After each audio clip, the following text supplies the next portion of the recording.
방파제의 피해 원인이 이렇게 되어 있습니다. 막연하게 방파제의 피해 원인. 이러면 갑자기 놀래 잡아지죠. 네?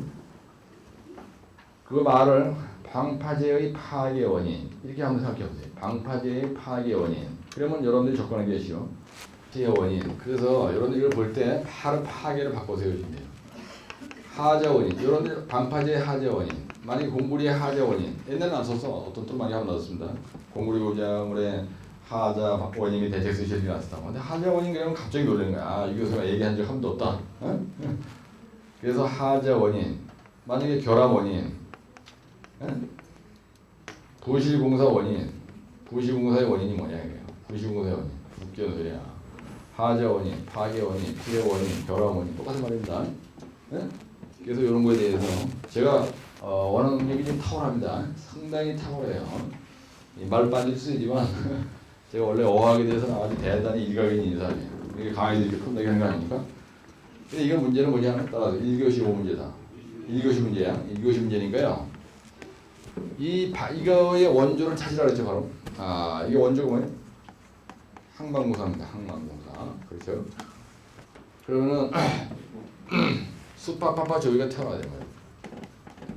수파파파 조유란 말이 튀어나와야 돼. 네. 그래서 파도 때문에 방파제 이것만 그런 게 아니에요. 어떤 똘마니가 다음에 가는데 안벽의 피해 원인 많이 얘기하다고 생각해보세요. 네? 네. 이게 물 속에 있는 그죠? 예, 물 속에 있는 거야. 물 속에 있는 거는요. 전부 다 뭐 때문에 파괴 되냐면 이거 때문에 파괴 돼요. 요거 파도, 파랑, 파고 이것 때문에. 그래서 방파제의 피해 원인. 딱 이거만 쓰고는 파도 이러면 쓸만이 하고 들었잖아요, 그지? 예, 그래서 방파제의 피해 원인 그러면요 여기다가 개요라고 쓰고요. 일단 서식을 좀 갖춰주는 게 좋으니까 여기다가 방파제의 피해 원인이라고 쓰는 거야. 자식이 나를 연맥했으면 나도 같이 연맥인다는 얘기야. 그냥 대제목을 한번 띄워놔 보세요. 피해 원인. 대제목 3번에다가 방파제의 피해 원인이 있으면 대책 써야 될 거 아니지. 예, 연속으로. 그래서 방파제의 피해라고 물었으니까 피해 방지 대책.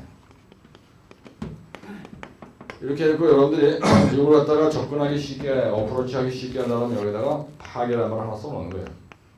네 번째. 여기 가로 속에다가 여러분들이 답에다가 파괴라는 걸 하나 써놔. 예. 대정 사업은 이제 결론이 가야 되는 거예요. 그렇죠? 예. 그러면 방파제가 피해를 안 입으려면 그림을 그린다. 그러면 방파제 그림 그리는 게 다르겠죠. 무조건 방파제 그리면 되는 거야. 어차피 이 자식이 연맥했으면 같이 연맥이는 거야. 연막이나 씨발로 맞아요. 썰어질 거니까. 그죠? 그래서 여기서 뭐라고 쓰냐면 방파제의 일반적인 피해 원인은 파도다. 또 생각이 난다면 지진이다. 그 다음에 해일이다. 그 다음에 폭풍이 일어나면 되죠. 폭풍. 안방에다 세우는 방파제는 절대로 피해가 안 일어난다고. 그 다음에 쓰나미 피해 이런 것들이 있어요. 쓰나미 피해. 그 다음에 이 방파제가 공구리 구조물이다. 그죠? 예, 방파제 구조체의 열화가 와도 이제 파괴될 거고요. 그 다음에 기초의 쇠굴이 돼도 날아가잖아요. 이제. 방파제가 쓰러질 거 아니에요. 쇠굴 이런 거에 대해서 활동전도 심화로 파괴된다. 이렇게 쓰는 거예요. 방파제에 대해서 안벽에 대해서 안전검사할 때 활동 전도 심화에 대한 안정해석을 꼭 합니다. 이게 옹벽 구조물이잖아요. 그죠? 방파제는 옹벽 구조물입니다. 방파제나 안벽은요 전부 다 옹벽 구조물이에요. 옹벽 구조물은 활동 전도 심화에 대해서 안전검사를 하거든요. 그게 피해 원인 이렇게 써놨어요. 그리고 여기로 그것도 쓰는 거예요. 여기다. 지진, 그 다음에 진동, 그 다음에 해일. 이거 내렸어 이제. 다섯 번째는 기초쇄골. 그 다음에 케이슨 구조체의 부식 또는 열화 이런 거. 그다음 선박이 와서 뒤에 박았어. 그래서 선박의 충돌, 그죠? 선박의 충돌. 그다음 폭풍 뭐 이런 것 때문에 이게 파괴가 되는 거야. 그다음 이거를 방지하려면 방파제 같은 경우는 구조 형식을 선정할 때 고려사항이 있어야 될 거 아니에요. 고려사항이 뭐예요? 수파파파 조유입니다. 방파제 종류, 구조 형식 선의 고려사항이 수파, 파파, 조유에 대해서 우리가 하게 돼 있어요. 이건 유소, 그 다음에 유심, 그죠? 그 다음에 조이간만의 차 이런 걸 갖다가 우리가 전부 다 설계할 때 그죠? 방파제 설계 시공 방파제 설계 시공식 고래상 쓰시오. 방파제 구조 형식 선전식 고래상 쓰시오. 그럴 때 이거 쓰거든요. 수심, 파도, 파랑, 파고, 수심, 파도, 파랑, 파고 이게 뭐죠? 풍향, 풍속 뭐 이런 것도 다 여기 들어가거든요. 그래서 여기다 써놓고 여기다가 해일 방파제. 그 다음에 만약에 예를 들어서 그죠? 그래서 여러분들 슬리트 케이스는 혼성식 방파제 여기 있어요. 슬리트 케이스는 혼성식 방파제 그림을 딱 그려놓는 거예요. 그래가지고 여기다 방파제 하나 이렇게 딱 그려서 그죠? 슬리트가 여기 이게 있다. 그리고 여기다 슬리트라고 쓰시고요. 그죠? 여기다 이제 TTP 깔고 뭐 하는 게 있다는 방파제 여기 있잖아요. 예, 그런 그림 하나 딱 그리고 나오면 되는 거예요. 그래서 거기에 보면은 방파제 피해 대책에 대해서 쓰나미 피해, 그 다음에 수치 시험, 설계파 부조, 근데 기초는 JSP LW를 보강하고 근고공 시공을 잘하고 피복석터 시공을 잘해야 된다. 예, 그 다음에 해일 쓰나미 방파제 한다. 그 다음에 방파제 피해 예측하는 계측을 하는 게 좋겠다. 응? 그래서 그 128쪽에 보시면요, 방파제 피해 예측을 위해서 계측하는 항목이 바로 이게 계측 항목이에요. 수심 측정기, 수심 파도 측정기, 파고 측정기, 파랑 측정기, 그죠? 그다음에 조위 측정기가 조위 측정기에 있어요. 그다음에 유속도 측정하는 기계 있습니다. 유속 측정 기계. 이런 것들이 이제 우리가 방파제에서 그 암벽에서 계측 항목이 되는 거예요. 그래서 129쪽에 보시면은 쓰나미 피해라고 내가 넣었는데 답을요. 해저에서 발생한 지진에 의해서 생성되는 해면파를 쓰나미라고 하고, 쓰나미라는 건 뭐냐면 쓰나미 피해. 이 만약에 1교시 5에 쓰나미 피해가 난다.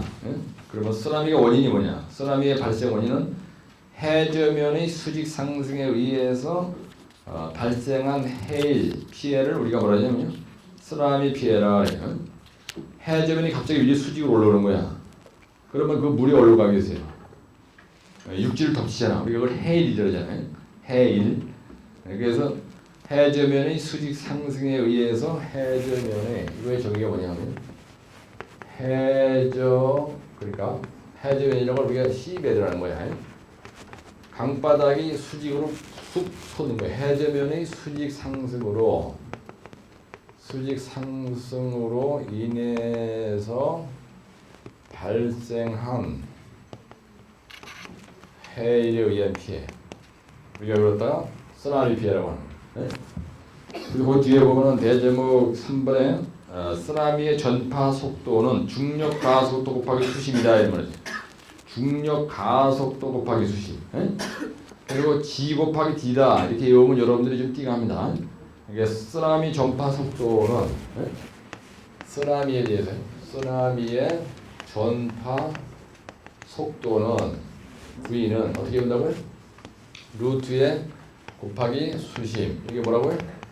중력 가속도. 이런 거 하나 외워두시라고. 중력 가속도 곱하기 수심이에요. 그래서 쓰나미를 예지하는 게 있어요. 예지는 누가 하느냐면 동물이 합니다. 동물은 이게 해일이 일어날 가능성이 있다 그러면요, 걔들은 느낀다는 거야. 그래서 동물이 좀 더 산으로 올라간대요. 동물들이. 그래서 동물들이 산으로 올라가면 나도 같이 따라서 올라가면 되는 거야. 그래서 그 쓰나미의 특징이 뭐라고 하냐면 대양에서 쓰나미의 진폭은 1m 정도이므로 육안으로는 절대로 식별이 안 됩니다. 두 번째, 쓰나미가 해안에 접근하면 속도는 감소하지만 파고가 늘어나는 거예요. 왜 그러냐면 내가 보세요.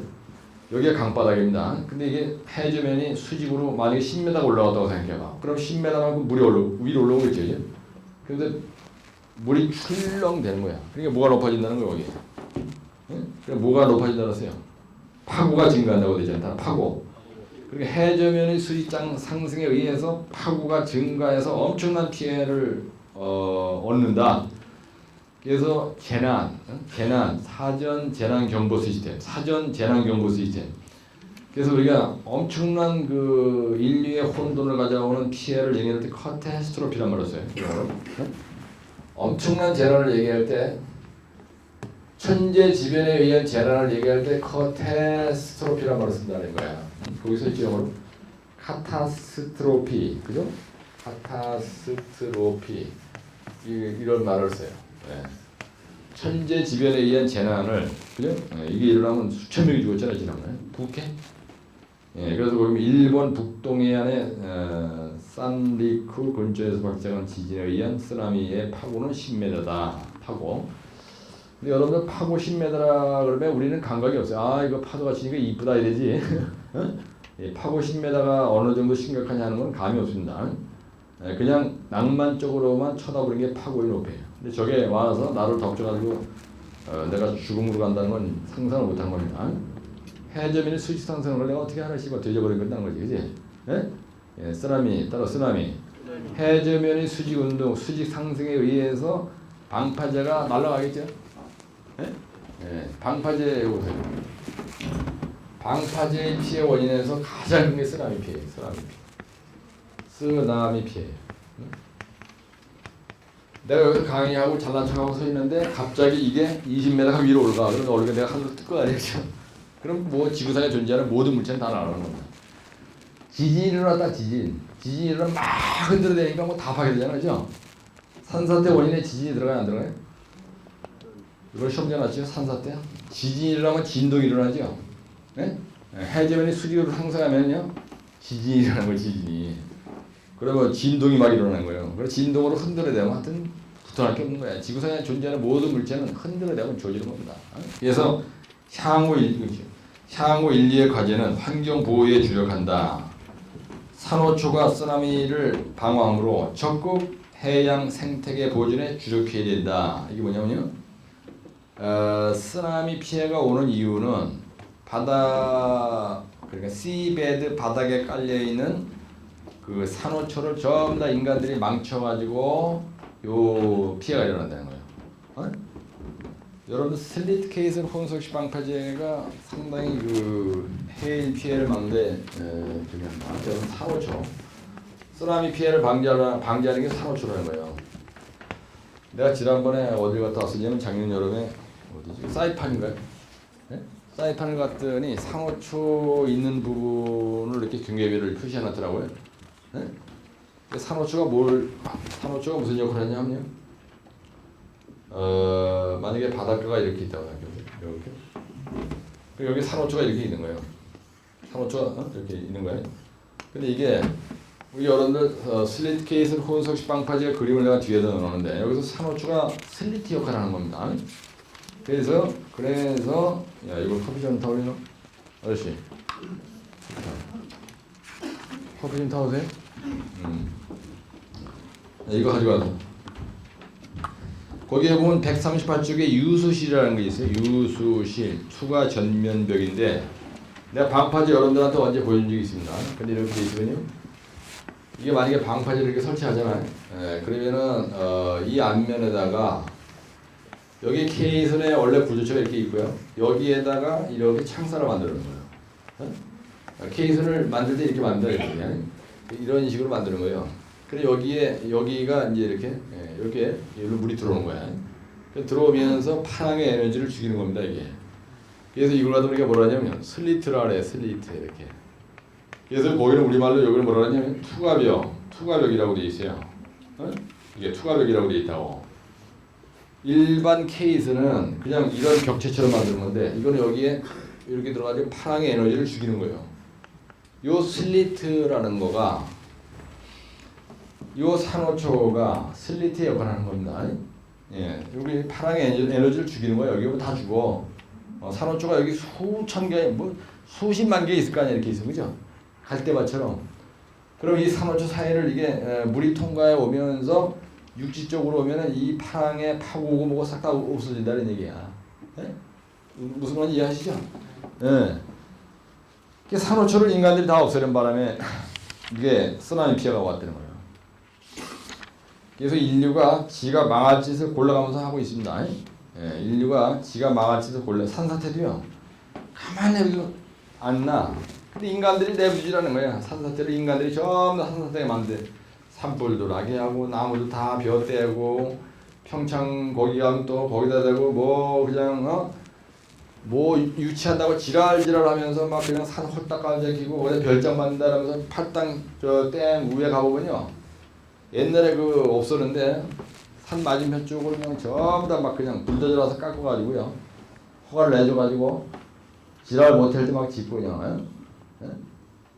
그러니까 그냥 인간들이 가만히 놔두지 않는 거예요. 그러니까 저보다 통해요. 그래서 134쪽, 135쪽 내가 가지고 그죠?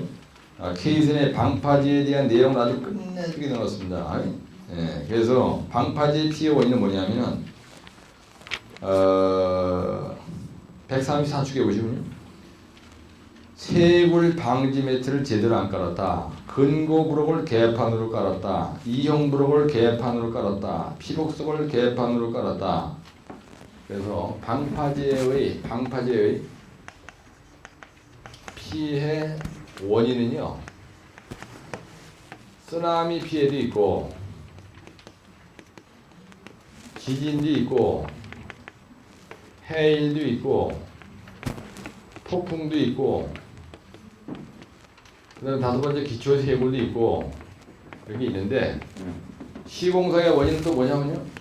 연안집안 처리 개판으로 하면 이거 그죠? 예, 연안집안 처리 불량 이러면 이게 기초 세굴이라는 거예요. 그 다음에 여러분들이 사석 쌓는 거 개판으로 했다. 사석 쌓기 불량 이런 거 뭐 기억이 안 나. 그 다음에 사석을 쌓으면 거기다가 근고 브록도 설치하잖아요. 네? 그 다음에 피복석도 설치하잖아요. 네? 피복석 설치 이런 거 다 불량한 거예요. 그 다음에 거기에 보면 또 뭐가 있냐면요. 그 구조 피복석 그 다음에 근고 브록 그 다음에 이형 브록 그죠? 예, 그 다음에 소파 브록 예, 136쪽에 보면 소파 케이스라는 맨 앞에다는 TTP 소파 브록 이런 거 다 날라가면 피해 있는 거 아니야. 그죠? 소파 브록 이런 거 다 시우 불량이라는 거예요. 예? 그래서 방파제 그림을 그려놓고 그림을 쳐다보고 거기에서 붙어있는 말을 늘어놓는 게 방파제 피원이잖아. 이게 맞아요. 이게 아니라고 하는 놈은 그렇게 해석해요. 네? 따라하세요. 연안집안 처리 기초사석 거기 있잖아. 136쪽에 기초사석 다음에 근거 브록 이게 방파제의 구조체의 세부 내용이잖아요. 우리가 시공할 때 이렇게 하잖아요. 연안집안 처리 따라 연안집안 처리 기초사석 쌓잖아요. 여기다 기초사석 쌓고 그죠? 쌌어. 근데 여기다 근고브로 근고라는 건 뭐냐면요. 여기에 요 케이슨 옆에 여기에 세부를 방지하기 위해 설치한 걸 근고브록이라 그래. 근이랑 갖다 때려 박는다는 얘기야. 그 다음에 소파브로 여기다 이렇게 덮으시는 거예요. 여기다 TTP 갖다 막 이렇게 놓잖아. 다리끼리 세개 다는 게 이렇게 고무로 덩어리를 만든 거 있잖아. 이거 갖다 뭐라 해? 소파브록이라 그래. 소파라는 건 뜻이 뭐예요? 여러분 소파 그런 뜻이 뭐예요? 브레이크 웨이브다는 얘기예요. 네? 브레이크 웨이브. 이게 산호초의 역할을 해주는 거예요. 네? 그래서 여기다 대고 확실하게 하겠다. 그래가지고 소파 바닷물이 와서 첫 번째 때리는 자리 이 자리를 갖다가 확실하게 해야겠다. 그래서 철통을 갖다 대나 그 미친놈이 여러분. 네? 물이 들어와서 파장의 에너지를 죽게 해야 돼. 그래야 여기에 수압이 크게 작용하지 않는 거예요.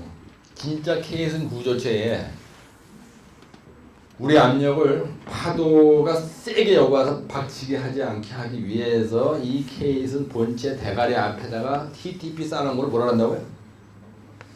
따라 소파공. 소파공이라는 거야. 이 소파공이 이렇게 생겨먹었다고요. 이걸 갖다가 우리가 소파공이라는 이거 TTP를 여러분 동해안 같은 데 가보면 이게 있잖아요. 이게 바로 산호초 역할을 한다 이게. 이해하시죠? 그래서 요즘에는 슬리트 케이슨 혼성식 방파제를 쓴다는 얘기야. 138쪽에 있는 거. 응? 그래서 138쪽에 있는 이거를 소파 케이슨제다 이렇게 얘기하는 거야. 네? 거기에 원 페이지 138쪽에 내가 이거 강의 무지개 많이 하는 겁니다. 이거. 이걸 갖다가 무슨 케이슨이라고 한다고요? 소파 케이슨제다 이렇게 얘기한다 이거야. 이거를. 이게 지혜라는 게 무슨 말이에요, 여러분들? 지혜라는 건 언덕이다는 얘기예요. 소파 케이슨 제할 때 제방할 때 제자가 언덕이야, 언덕이라는 얘기야. 물이 넘어오지 못하게 앞에다 막아주는 걸 갖다 언덕이라고 하잖아. 그걸 갖다 소파공이라고 한다 이거야. 그래서 여기 뭐 유수시를 만드는 거예요. 응? 원래 케이스는 본체는 이렇게 무식하게 딱 칸막이 되어 있는 케이스는 있는데 이 앞에다가 투과벽을 만들어준다 이게 슬리트. 응? 슬리트 만들어서 물이 들어오면서 파도의 에너지를 싹 죽여주는 거예요.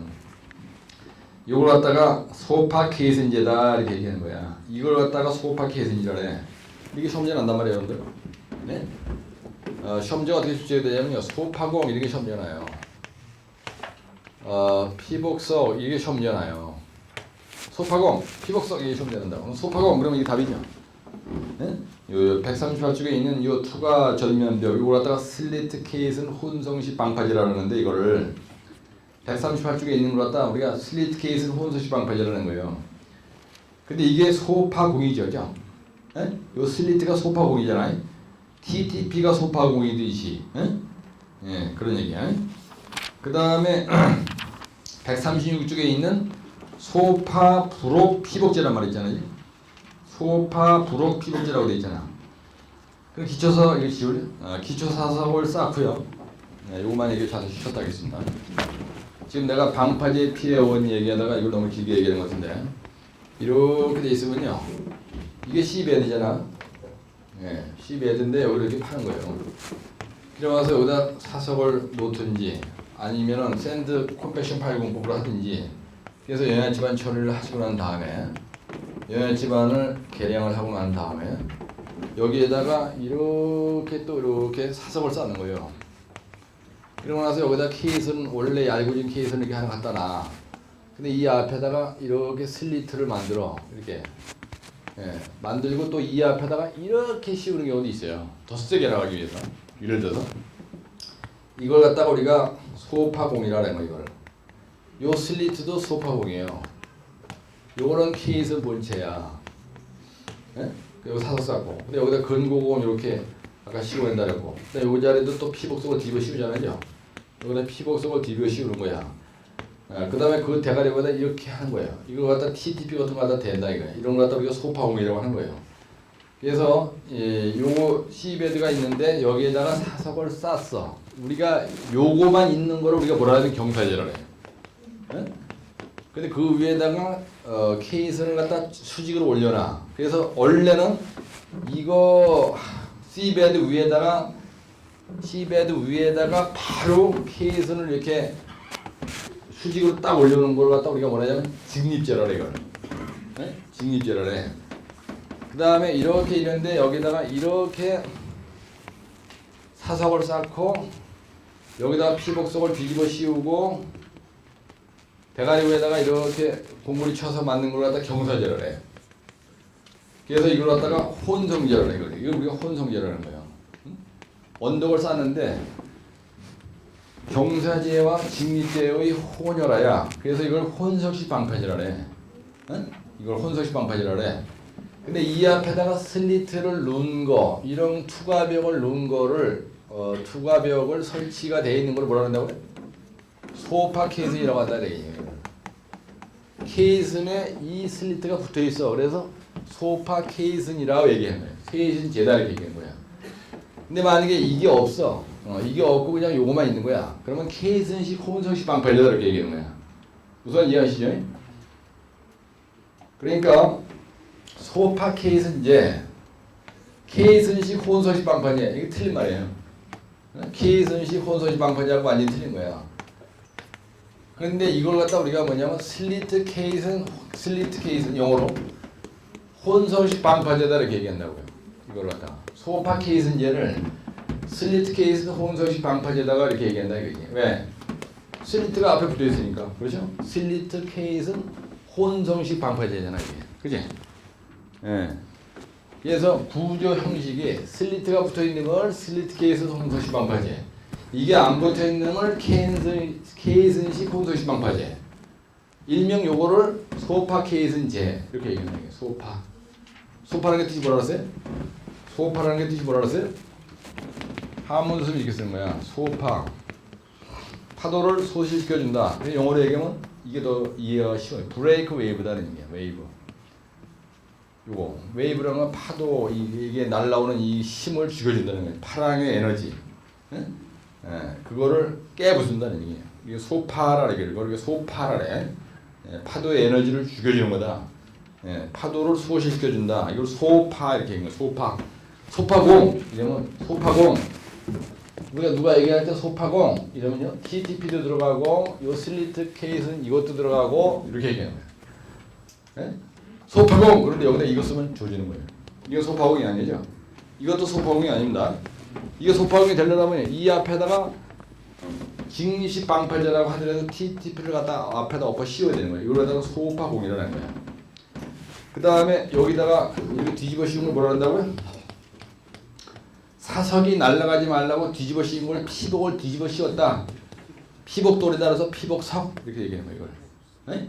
그 다음에 여기에다가 하는 게 근고공 따라서 피복석, 근고공, 소파공, 슬리트 이런 용어 하나하나에 대해서 확실하게 이해를 해야 이거 외우는 게 어렵지가 않은 거예요. 면접관 물어봅니다, 여러분들. 면접관은 소파공 얘기를 해요. 근데 확실하게 이해가 안 되면 그죠? 얘기 확실하게 못하겠죠? 그래서 133쪽에 있는 거 있어요. 방파제 종류, 구조 형식 선정식 고려사항, 장단점, 시공, 특징 이렇게 많이 물었다. 그래서 방파제 구조 형식을 얘기할 때 그 다음에 종류, 경사제, 직립제, 혼성제, 소파, 부록, 피복제, 그죠? 만약에 선택하는데 방파제 종류를 나열하고 특징을 써라. 그러면 이렇게 종류를 나열할 줄 알아야 돼. 이 종류 요번 주에 가서 꼭 외우세요. 그 다음에 요번 주에 가서 134쪽에 있는 그림을 꼭 외우시라고요. 첫 번째가 사석식 경사제입니다. 이거 지울래? 사석식, 따라 사석식. 사석이라는 건 돌멩이를 쌌다는 얘기입니다. 그래서 돌멩이를 쌌으면 대가리에다가 피복석을 씌워야 되죠. 그 다음에 E형 부록을 더 큰 거를 항 외측에 물이 있는 쪽에다가 E형 부록 큰 거를 엎어 씌운 거예요. 또 여기서 E형 부록이 소파공의 역할을 사실 한 겁니다. 그렇죠? 예, 그 다음에 부록식 경사제는 뭐냐면요. 사석을 싼 대신에 부록을 싼 걸 갖다가 부록식 경사제래. 주로 TTP를 갖다 싼 거를 부록식 경사제다. 그다음에 케이슨식 직립제다. 그죠? 예, 직립제는 뭐냐면 시베드 위에다가 90도 각도로다가 케이슨 넬름 올려놨다. 그래서 직립제. 그 덮개물이 쳤잖아요. 그다음에 부록식 직립제는 뭐냐? 부록을 만들어 가지고 싼 거를 부록식 직립제다. 여기도 물론 피복석, 근고부록 다 들어가죠. 네, 따라서 피복석, 근고부록. 현장에 가서 피복석, 근고부록 이런 거를 확실하게 그림을 그려줘야 돼요. 이런 걸 여러분들이 멀레레게 외우니까 피복석이 이게 용어에 난단 말이야. 또 못 쓰는 거야. 응? 피복석 그러면요 이 그림 그리는 게 답이에요. 그다음에 135쪽 케이슨식 혼성제. 여기는 전부 다 혼성제입니다. 따라서 혼혈화. 예, 그래서 혼이라고 써놔. 그래서 기초사석 연약지만 처리하고요. 그 다음에 기초사석을 쌌어. 사실은 요 기초사석 쌓고 E형 부록 뒤집어 씌웠었잖아. 아까 맨 N쪽에 사석식 경사제를 보세요. 예? 맨 N쪽에 사석식 경사제를 보면은 사석을 쌓고 E형 피복석 쌓고 그 위에다가 E형 부록 뒤집어 씌웠었잖아, 그지? 예? 거기까지야. 근데 거기에다가 뭘 올려놓은 거야? 케이스는 올려놓은 거요. 2,000톤 케이스 큰 거를 공구리 덩어리를 만들어서 올리는 거야. 대가리 덮어씌운 공구리 상치 공구리라 그래요. 네? 여러분들 시골에 가면 이렇게 돌멩이 큰 걸 이렇게 올려놓지. 여기다 동글뱅이도 이렇게 올려놓고 아버지 산소가 여기 이렇게 있으면 여기다 가서 저런다까지 하고 그러잖아요. 이거한테 무슨 돌이라 그래? 상석이라 그래? 상치돌이라 하잖아, 저걸. 그냥. 예? 상치고물이. 그 다음에, 거기에 보면 피복석, 근고비록 이렇게 돼 있고, 그 다음에 밑에 보세요. 따라서 기초사석, 피복석, 거기 보면 세리로 부록식 홍성제라는 건 무슨 말이냐면, 가운데 구멍이 뚫힌 거를 세리로 부록식이라 해요. 예? 여기에서는 이렇게 보이지만, 위에서 내려다봤을 때 가운데가 구멍이 뚫힌 부록을 얘기하는 거예요. 그게 세리로라는 말은 그런 얘기입니다. 셀이란 말은 원형의 이런 얘기예요. 류러 이렇게 된 거야. 여기 셀이란 건 원형에 구멍이 난 거. 그 다음에 맨 하단에 보면 브록식 홍성제 이렇게 돼 있어요. 브록식. 브록을 싼 거예요. 근데 브록을 쌓더라도 기초사석이 날아가면 안 되니까 피복석을 뒤집어 씌우고 근거브록 씌우고 공구리 브록 쌓고 상치 대가리에다 올려놓고. 네? 예. 그 다음에 136쪽은 앞에 거하고 앞에 나와 있는 거 사석식 경사제, 직립제, 혼석식 방파제하고 틀린 게 뭐냐 여기서. 여러분들 현저하게 틀린 게 뭐가 더 들어갔어요 여기. 네? 네? 네. 여기에 우리가 K선식 직립제다. 이게 만약에 K선식 직립제다. 그 다음에 K선식 이렇게 된 걸 혼성제라고 그랬잖아. 근데 여기에 없는 게 돼 있어. 이게 앞에 이게 뭐가 둔덕이 하나 더 써져 있죠. 네? 그러니까 이게 있는 거가 없는 이거보다는 훨씬 더 방파제의 피해를 그죠? 적게 할 수 있잖아요. 해일이 한 방 먹어도 이닝이 먼저 먹는 거야. 배가 와서 충돌하면 이거 끄떡 안 해. 여기에 오면 다 개박살 나는 거야. 여기서 미리. 어? TTP 한 방 확 힐링하면 선박이 충돌되면 죽는 거냐.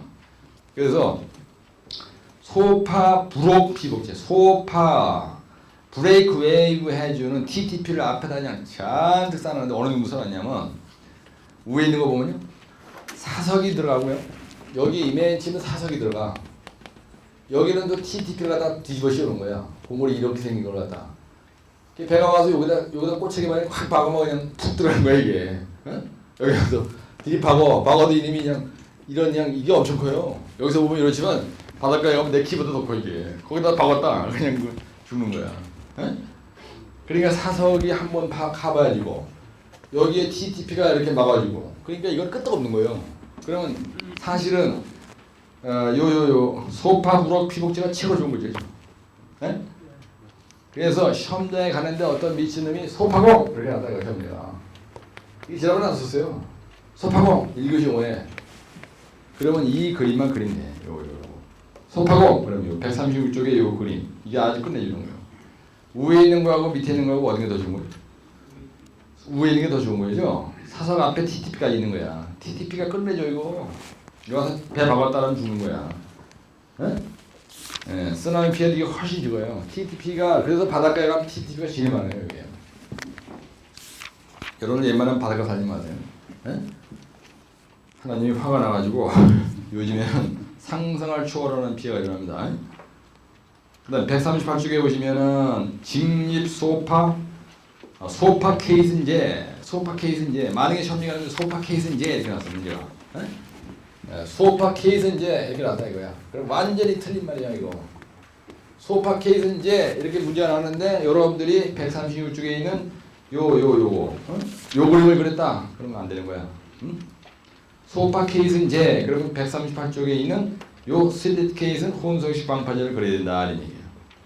그래서 슬릿 케이스 혼성식 방파제의 특징은 반사파를 저감시킬 수 있다. 전달파를 저감한다. 파력을 저감시킬 수 있다. 이게 무슨 말이냐면 파고를 죽인다는 얘기야. 저 반사파, 전달파, 월파, 파력을 죽인다. 파랑의 에너지를 죽인다는 얘기입니다. 네, 그래서 그 밑에 보면 뭐라 하냐면 조합에 따라서 이런 말이 있어요. 참고하라고 종 슬리트 케이스는 행 슬리트 케이스는 공면 슬리트 케이스는 다공식 케이슨 등 여러 가지가 있다. 예. 무슨 말인지 아시죠? 거기 영어로 돼 있잖아. 따라 슬리트 케이슨. 슬리트란 말 나왔어요. 내가 얘기하는 슬리트란 말이 무슨 뜻인지 알아야 돼요. 이렇게 구멍이 나 있는 거를 슬리트라고 한다. 영어의 뜻이. 예? 예. 근데 종 슬리트 케이슨이 있고 행 슬리트 케이슨이 있고 원형의 슬리트 케이슨이 있다. 그럼 소파 케이슨제가 바로 슬리트 케이슨 혼성식 방파제다 이런 얘기야. 무슨 말인지 아시죠? 여기다 써놓으세요. 소파 케이슨제라고 되어 있는데 이 소파 케이슨제가 바로 슬리트 케이슨 혼성식 방파제다 이런 얘기 하는 거야. 지금 슬리트 케이슨 혼성식 방파제다 이런 얘기예요. 방파제. 이거를 내가 엄청 많이 했어요. 옛날에 강의할 때. 요즘 물론 마찬가지지만 그래서 내가 여기서 여러분들한테 비디오 보여주는 것도 슬리트 케이스 홍성식 방파제 계속 보여주잖아. 근데 이게 용어에 나서서 지라면 해. 응? 그래서 다들 잘 쓰잖아요. 그래서 여러분들이 용어에 대해서 강하다 이 얘기 뭐냐면 소파 케이스인제 이 말은 따라 소파 케이슨제, 슬리트 케이슨 혼성식 방파제다. 근데 소파 케이슨제를 직립식으로는 절대로 안 합니다.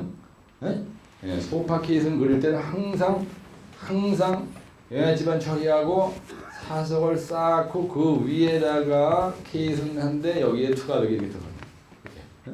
이렇게 투과벽이 이렇게 이해를 하시면 되는 거예요. 이게 바로 소파군이다. 소파 케이슨제다. 슬리트 케이슨이다. 슬리트 케이슨 혼성식 방파제다. 예.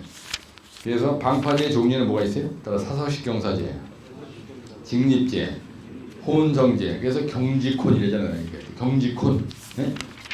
그래서 종류에 133쪽에 있는 요 종류를 거기 오셔야 돼요. 따라 경직혼, 4인 브로, 케이슨식, 브록식, 셀 브록식. 그래서 케브록셀. 또 혼성식도 케브록셀. 똑같죠? 네, 단지 끄트머리만 직립제, 혼성제란 말만 틀리지. 인공 사브록 경사제야. 그래서 사브록, 따라 사브록, 케브록셀, 소파브록 피복제, 기타 형식 방파제 이렇게 돼. 소파브록 피복제, 케이슨제, 소파 케이슨제, 슬리트 케이슨 혼성식 방파제, 경직혼, 4인브록, 케브록셀 방파제의 종류를 나열하고 근데 이렇게 종류를 이렇게 안내해야 돼. 이건 조시는 거예요. 그래서 이번 주에 가셔가지고 이 그림 여기 있는 거 제대로 이거 다 해보시고 이게 용어에 어떻게 나냐면 딱딱 찍어서 직립식 75대 직립식 혼성식 방파제 이렇게 딱 나온 거야 점수가. 근데 직립식 방파제를 그려라 그러는데 134쪽에 하단에 있는 두 개를 안 그리고 우측 페이지에 있는 그림을 그렸다. 그럼 조지는 거예요. 예, 그림이 틀리면 대마다 들킵니다. 예, 그림이 틀리면 대마다 들켜요. 그러니까 그림이 확실하게 자신이 없을 땐 그림을 그리면 안 돼요. 그냥 아사무리하게 두리뭉실 넘어가면 되는 거예요. 무슨 말인지 이해하시죠? 예, 그러니까 그림을 확실하게 여는 게 중요하다. 그러면 이제 방파제 얘기는 이제 끝나는 겁니다. 그래서 140쪽에 보면 부유식 방파제라는 것도 있어요. 예, 부유식 방파제. 물에 뜨는 방파제는 부유식 방파제라고 해요. 예, 요걸 또 나중에 첨언할 수 있으니까 잠깐 쉬었다 들어와서 이것도 말씀드릴게요. 그 다음에 그 139쪽에 보면 커튼식 방파제도 있고요. 커튼식 방파제. 140쪽에 보면은 부유식 방파제. 예? 부유식 방파제. 예. 그 다음에 또 무슨 방파제가 있어요? 뒤로 넘어가 보면 해일 방파제 뭐 이런 것도 있죠. 예, 해일 방파제, 부유식 방파제, 커튼식 방파제, 예? 예, 그런 여러 가지가 있어요. 지진, 폭풍 해일 방파제가 있잖아요. 130쪽에 보면 폭풍 해일 방파제. 그 다음에 지진 해일 방파제. 그래서 동글뱅이 저런 거 있잖아요. 예? 예, 그래서 지진 해일 방파제는 건 뭐냐? 해일, 쓰나미 피해를 막아주는 방파제는 뭐 지진 해일 방파제. 쓰나미 방파제란 말도 있어요. 쓰나미 방파제, 지진 해일 방파제, 폭풍 해일 방파제, 예? 커튼식 방파제, 그 다음에 부유식 방파제. 물에 뜨는 방파제는 부유식 방파제라는 거예요. 예? 예. 그래서 하여튼 종류만 알고 있어도 그죠? 웬만한 거는 다 쓸 수가 있는데 아주 쉬운 건데 커튼식 방파제 용어에 딱 나오는데 아씨 커튼식 방파제가 뭔가 말뚝을 박아가지고 커튼을 갖다 뒤집어 씌우는 게 커튼식 방파제거든요. 예? 그래서 같이 한번 따라하실래요? 소파 케이슨제, 커튼식 방파제, 지진해일 방파제, 쓰나미 방파제, 부유식 방파제, 폭풍해일 방파제. 그래서 뭐 방파제가 그 특이한 걸로 한다 하는 것도 아니에요. 예. 방파제 생긴 모양새는 거의 아사무리에게 비슷해. 예. 근데 만약에 예를 들어서 이런 게 느닷없이 났을 때 그냥 전혀 들어본 적도 없다. 그러면 이제 빵점 맞는 거. 조금만 신경 쓰면 이제 100점 맞는 거고요. 그래서 하여튼 1교시 용어에 방파제가 공법인데 자꾸 납니다. 예. 소파공, 피복석, 이번에 난 거, 방파제의 피해 원인, 그 다음에 징식 방파제, 혼서식 방파제가 옛날에 용어에 났었어요. 예? 케이슨식 혼소식 방파제. 그래서 1교시 용어에 나왔을 때거든요. 예. 그 종류 이런 게 상당히 중요하죠. 그래서 137쪽에 보시면은 특수 방파제에 거기 있죠. 특수식 방파제에 직립 소파형 슬리트 케이슨제가 있고 삼연형이 있고 브록 내각형이 있고 그 다음에 부유식 방파제, 공기 방파제, 접촉식 방파제, 고정식 방파제 거기에 커튼식 방파제가 있는 거예요. 예? 부유식 방파제, 접촉식 방파제, 공기 방파제 이런 게 뭐냐 이런 건 알고 있어야죠. 면접 가서 물어보더라도 부의식 방파제가 뭐냐? 근데 무슨 말인지 전혀 모른다. 그럼 조지는 거지 뭐. 그죠? 부의식 방파제는 내가 옛날에 지난번에 시험 보기 전에 한번 유인물도 몇 번 나눠주고 설명한 적이 있습니다. 네, 부의식 방파제. 그래서 만약에 계측 얘기를 하게 되면 여기다가 수심 측정이라는 거예요. 수심 계측. 그다음에 파도 측정. 그 다음에 파랑 측정. 그 다음에 파고 측정. 이렇게 이제 들어가면 되는 거예요. 그 다음에 조이계라는 거예요. 조이계. 우리가 이걸 조이가라고 하거든요. 그 다음에 유속을 측정한다는 얘기입니다. 예, 그래서 우리가 이런 거 실제 이게 있는데요. 이걸 갖다가 우리가 뭐라 하면요. 구조 형식을 선정시 고려사항이 또 얘기해요. 여기서 구조 형식이 무슨 말이에요? 방파제 얘기할 때 구조 형식이라는 건 무슨 말이냐면요.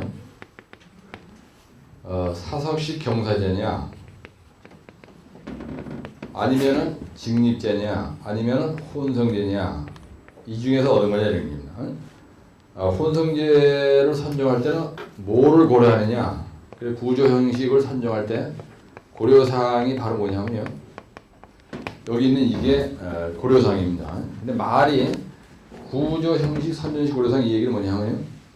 방파제에 대해서 이것도 하나의 공법이잖아요. 그죠? 쉬운 얘기를 하면 공법 선정식 고려사항이 되는 얘기예요. 그래서 항만이나 방파제, 그러니까 항만에서 방파제하고 안벽에 대해서 공법 선정식 고려사항이 바로 이거예요. 수파파파 조입니다. 그래서 이거 한 번 외운 걸 가지고 계속 써먹으라 이런 얘기야. 그 다음에 연약지반이라는 게 있어요. 연약지반인 경우에 어떤 게 유리하냐? 사석식이 유리합니다. 연약지반인데 만약에 혼성제 이렇게 또가리 큰 걸 올려놔봐. 그럼 이게 연약지반 속으로 푹 들어가잖아요. 그 책에 보면은 특징을 설명할 때 연약지반인 경우는 사석식 형사가 유리하다 이런 말이 있어요. 근데 그건 개소리입니다. 연약지반이면은 연약지반을 빵빵하게 약액 주입을 JSP나 아니면 DCM 공법이나 이런 걸로 해서 빵빵하게 하고 조이간만의 차, 그 다음에 여기 수심 이런 거에 따라서 이거를 고려해서 혼성이 되냐 직립자느냐를 선정을 해야지. 연약지반이니까 겁이 나가지고 이렇게 사석만 사고 끝내느냐 그게 아니에요. 그래서 사실은 특징이나 이런 거 그러니까 이런 거에 대한 특징을 설명할 때 뭘로 설명하느냐면요. 이걸로 설명합니다. 여기 있는 걸로. 완전히 말장난치는 거예요. 책에 있는 소리 가만히 읽어보면 이 특징 설명하는 거고 모든 공법의 특징이 다 개소리예요. 완전히 대단한 소리 써있는 거예요. 그 다음에 그 뒤에 보면은 부유식 방파제 이런 게 있는데 145쪽에 보시면요. 145쪽에 보시면 그림이 얄궂은 게 하나 있어요. 부유식 방파제는 이렇게 된 건데요. 주로 철판으로 만든 게 많습니다. 그래서 부유식 방파제에 대해서 이 종류가 뭐라고 되어 있냐면요. 콘크리트 PC 제품으로 만든 게 있고, 그 다음에 강제로 만든 게 있고요. 그리고 또 뭐가 있다고 써 있어요? 거기. 맨 하단에 보면 145쪽 맨 하단에 보면요. 프리스트레스드 콘크리트 바지 기준식이 있습니다. 예, 그 다음에 강제로 만든 것도 있고 뭐 이렇게 돼 있다. 그래서 주로 만약에 강제로 만들겠다 그러면요 이렇게 만드는 거예요. 여기다가 앵글을 이렇게 대고 H빔 같은 걸 이렇게 대고요. 상자각을 만드는 겁니다. 철판을 만드는 거예요. 그래서 이게 물속에 이렇게 뜨게. 그래서 이 여기에 이제 부력이 작용하겠죠.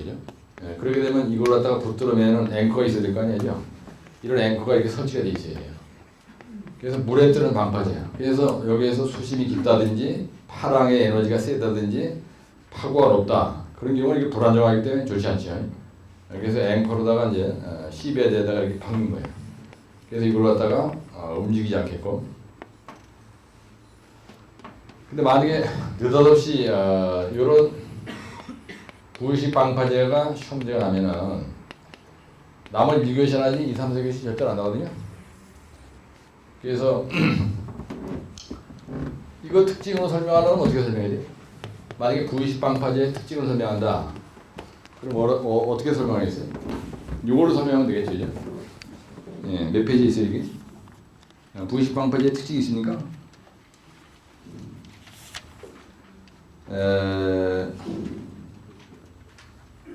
143쪽에 보시면 뭐라고 하냐면 맨 밑에서 세 번째 줄에 보면 계류 방식의 선정에 있어서는 수심, 조이창, 해저 조건, 파랑, 토질 조건 이런 걸 고려해서 한다 이런 말이 있어요. 그죠? 예, 그 다음에 이제 그 부의식 방파제의 계류 시스템에 대해서 어떻게 하느냐 그런 말들이 있고 구조체의 설계를 어떻게 하느냐 동화중을 어떻게 설명하느냐 그런 것들이 여기 이렇게 쭉 있습니다. 그래서 이거 이제 참고로 보시면 되고요.